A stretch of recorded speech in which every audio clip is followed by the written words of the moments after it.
Halo semua, perkenalkan nama saya Pusan Sihan. Saya dari kelas IL 3D. Di sini saya akan menjelaskan sedikit tentang sejarah dari sistem kendali. Yang pertama itu pengertian dari sistem kendali. Sistem kendali merupakan suatu sistem yang menghasilkan nilai tertentu sebagai keluarannya melalui pengendalian ataupun pengubahan ketentuan dari masuknya sistem.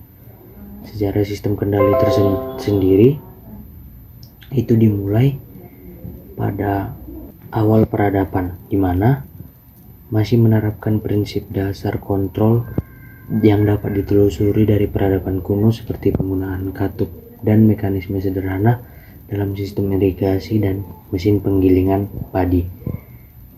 Awal peradaban, sistem kendali kemudian berkembang hingga ke abad ke-17 dan ke-18. Seorang ilmuwan yang bernama James Watt menemukan mesin uap dan memperkenalkan prinsip-prinsip kontrol mekanik seperti pengaturan kecepatan atau yang biasa disebut dengan governor, yang digunakan untuk menjaga kestabilan dan kecepatan mesin uap. Kemudian pada tahun 1950 hingga 1970-an mulailah muncul teori kontrol modern. Pada periode ini teori kontrol mengalami kemajuan pesat. Teknik-teknik seperti kontrol optimal dengan kontribusi penting dari ilmuwan seperti Richard Bellman dan Rudolf Kalman, maka terjadilah penemuan dari teori kontrol modern. Kemudian pengembangan dari sistem kendali. Kemajuan dalam teknologi komputer dan elektronik memungkinkan pengembangan sistem kendali digital yang lebih canggih, yang dapat menangani sistem yang lebih kompleks dan dinamis. Kemudian berkembang dari awal abad tahun ke 1980 hingga sekarang, kontrol nonlinear dan Fuji. Kemajuan dalam teori kontrol nonlinear dan kontrol Fuji muncul sebagai cara untuk menangani sistem yang dianalisis menggunakan metode linear tradisional. Selain kontrol nonlinear dan Fuji, ada juga kontrol berbasis model dan kecerdasan buatan. Sistem kendali berbasis model, kontrol adaptif, dan penggunaan aplikasi kecerdasan buatan atau yang biasa kita sebut dengan AI, yang semakin banyak diterapkan dalam berbagai industri termasuk otomotif, penerbangan, dan teknologi robotik.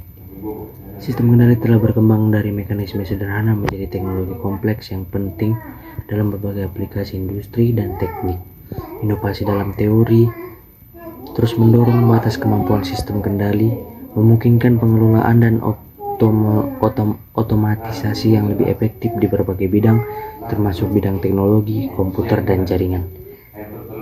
Sistem kendali itu terbagi menjadi dua, yaitu sistem kontrol klasik dan sistem kontrol modern. Sistem kontrol klasik itu terbagi menjadi 5 metode yang dikemukakan oleh masing-masing ilmuwan.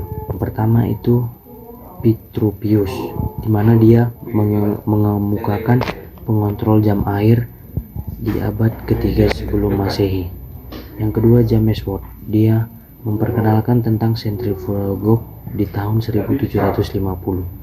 Yang ketiga Minorski, dia mengenalkan model ship control di tahun 1922. Yang keempat Nyquist, di mana dia memperkenalkan tentang analisis kestabilan di tahun 1932. Dan yang terakhir itu Hansen, dia memperkenalkan tentang servo mekanisme di tahun 1934. Selanjutnya tentang sistem kontrol modern, di mana sistem kontrol modern itu sudah ada sejak tahun 1960 hingga sekarang ini yang kita gunakan.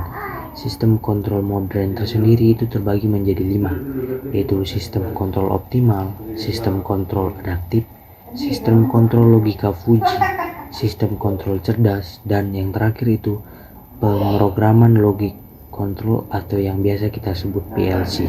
PLC ini juga sering dilakukan untuk dalam acara lomba-lomba untuk mahasiswa, di mana mereka bisa